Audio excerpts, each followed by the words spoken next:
تحلو حياتي بقرآني وجمال ذاتي. بسم الله الرحمن الرحيم. الحمد لله رب العالمين، وصلى الله وسلم وبارك على نبينا محمد وعلى آله وصحبه وسلم. maalin jimcaynu joognaa kole cibaadadiina waa loo baxayaa howlo badanna waa jiraan degmada iyo kuwa kaleba. waxaan jecelahay inaan hadalkayga soo ururiyo oo aan dhowr kelmadood ku soo ururiyo. mid hore waa mahadnaq. waxaan u mahad celinayaa mahadda ilaahay kadib tabaaraka wa tacaala dhammaan xuduurka sharafta leh ee ku sugan xafladda, hadday gudoomiye ku-xigeenka gobolka tahay, hadday gudoomiyaha degmada tahay, hadday culimada kala duwan majlisul caali ama golaha arrimaha islaamka, gudoomiyaha maxkamadda, gudoomiyaha nabadgelyada, afhayeenka iyo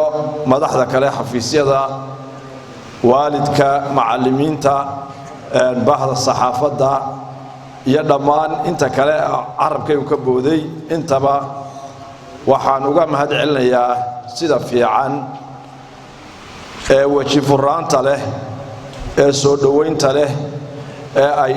uga soo qayb galeen xafladdan iyo intii ka horreysay ay musaabaqadu socotayba. waxaan uga mahad celinayaa haddii aanay fududayntooda iyo taageeradooda iyo garabkooda iyo gaashaankooda aanay helin musaabaqadani way adkaan lahayd inay hirgasho.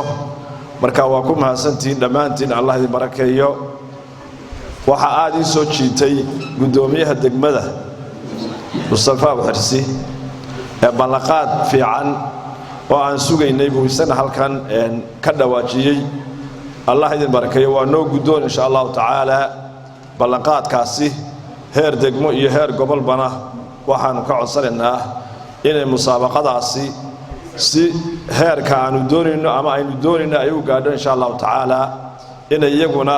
garabkooda iyo gaashaankoodaba na siiyaan. arrinkoodan u baahanay oo taladooday u baahan tahay oo dhaqaale ahaan bay ugu baahan tahay oo fikirkeeday u baahan tahay.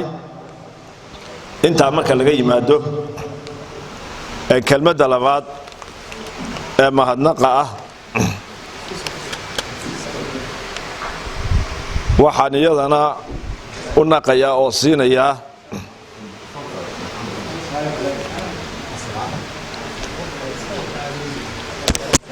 waa iska waday insha allah.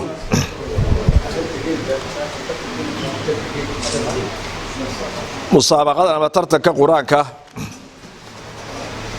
waxay dee ku hirgashay ilaahay idankii iyo ilaahay fadligii bay ku hirgashay. intaa ka sokow waxay ku soconaysaa halka ay ku soo gaadhay waa fikir iyo maskax iyo maal isu tegey. xagga miisaaniyadda musaabaqadu ay ku soconaysa ama tartanku ku soconayo waxaa ilaahay waafajiyey subxaanahu wa tacaala mid ka mid ah ganacsatada degmada oo magaciisa la yidhaho waa wada garanaysaan, axmed muuse hereer sanyare ninka ku naanaysan. ninkaasaa horta marka hore musaabaqada maaliyaddeeda bixiyey. waxaan jecelahay si jamac ahaana ardayda iyo macallimiinta iyo waalidka iyo maamulkaba inay si jamac ahaana ugu duceeyaan insha allahu tacaala. weliba wuxuu ka mid yahay suuqii weynaa ee hargeysaa maqlayseen ee waaheen, dadka ay dhibaatadu ka soo gaadhay ganacsigiisa ayuu ka mid yahay. haddana iyadoo culayska inta alle ay ku dhacay wuxuu ka doorbiday wixii u soo hadhay wax ka mid inuu halkan gashaday qur-aanka u gashado. markaa wuxuu inaga mudan yahay. waxa kale oo runtii aan u mahadnaqayaa macallimiinta, hadday tahay macallimiintii iyo guddidii ardayda kala saaraysay, hadday tahay macallimiinta ardayda soo diyaariyey, hadday tahay ardayda lafteeda, hadday tahay waalidiinta lafteeda, intaba u mahadnaqayaa. qodobka labaad aan u dhaafayaa waxa weeye muxuu yahay higsiga ama hadafka iyo wax meesha aynu doonayno inuu gaarsiino musaabaqadan ama tartankan. sida horeba loo xusay waa kii ugu horreeyay degmada ka qabsooma laakiin insha Allah taala kii ugu dambeeyay ma noqonayo sida uu gudoomiyuhu rajeeyay waxaanu insha Allah taala uu ku talagalku yahay ilaa ma sha Allah ilaa intii Ilaahay uu ogolaado subhanahu wa ta'ala inuu noqdo tartan sanadla ah waxaanu ka cudur daaranaynaa kulli shaygu marka uu iska yahay bilowga qabiyo badan iyo wuxuu leeyahay dhacdhac badan wixii qabiyo ku yimaada insha Allah taala sanadkan raaliba ka ahaan doontaan sanadaha dambe isagoo sidan ka hormarsan insha Allah taala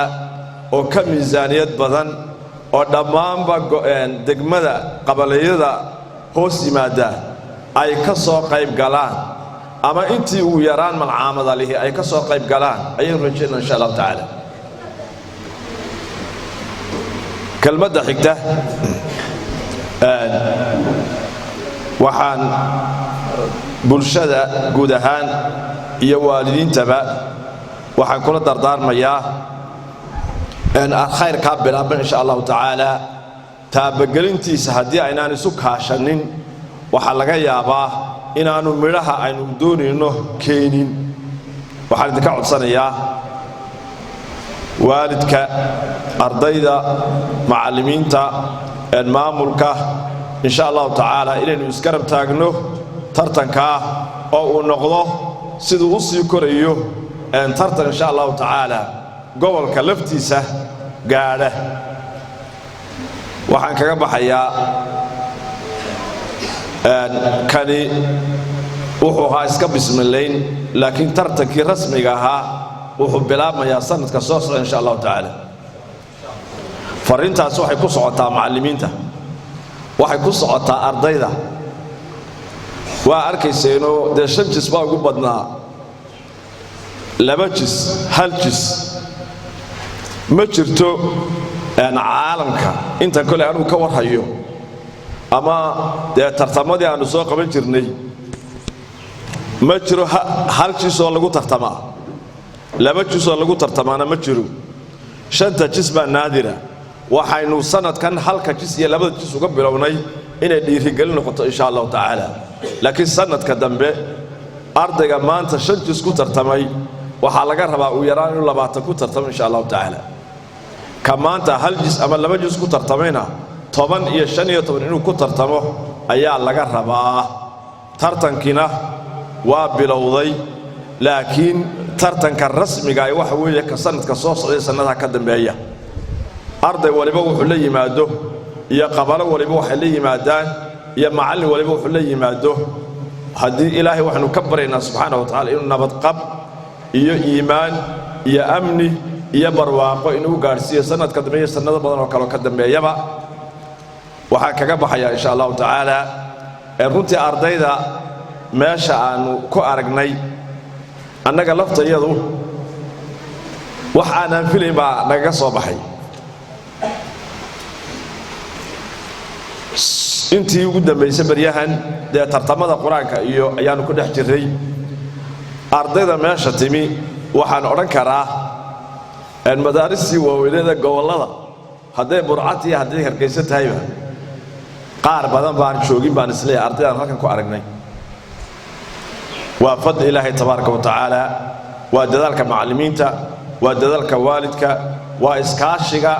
ay iskaashadeen maamulka iyo shacabku waxaan runtii ku war aad iyo aad ugu xasuusinayaa dadweynaha iskaashi wax ka horeeya ma jiro wa tacaawanu 'ala al-birri wa taqwa maamul mija iyo madaxba inay isu kaashataan insha Allah taala inuu isu wada kaashano horumarka degmada iyo deegaanka arin aad iyo aad muhiim weeye haday xagga waxbarashada tahay haday xagga quraanka tahay haday xagga amniga nabadgelyada tahay haday xagga kale ee horumarka kale tahay inaynu iskaashano oo isku duubnaano oo horu socod baa bilaabmay insha Allah taala aynu isla wada shaqaadno waa kelmadan dardaarmayo waxaan kaga baxayaa Ilaahay tabaaraka wa taala naxariis hayna siiyo naxariis caama oo shaamila oo barakaysan Allah hayna siiyo ducada intaanu gelin waxaan runtii degmada ka tacsiidinayaa shil culus baa ka dhacay maalintii salaasayid baan marinayaa عندي شلكة مرحومين تكون في إله ونحن سبحانه وتعالى خير بالور الجنية وحلاقيها أبا أمدا أي تحيبا يقع صوما وصلاة يدهور ولي بتكون إلى الإنتان إلهي قد كهو نورو دم يقول هذا عفو نحريتي سواسع الله كل شمليو أن أنت داوع قاري أما أنك داوع قارينا إلهي هو بوغدايو أن أردت إن شاء الله تعالى وحن خصياه وأندر دار مياه إن la iska wada taago dhinaca wanaagsan la iska wada taago hadii ay tahay maamul kulleeyay oo taagan yihiin laakiin ergooyinka iyo dadweynaha arintan ay khusayso sidii wanaagsan ee ay wax ku dhamaanayaan ee ilaahay iyo ummadiisu ay raali ka tahay in arinta ay u maareysaan ayaan dardaarmayaa Allah ina soo waraabi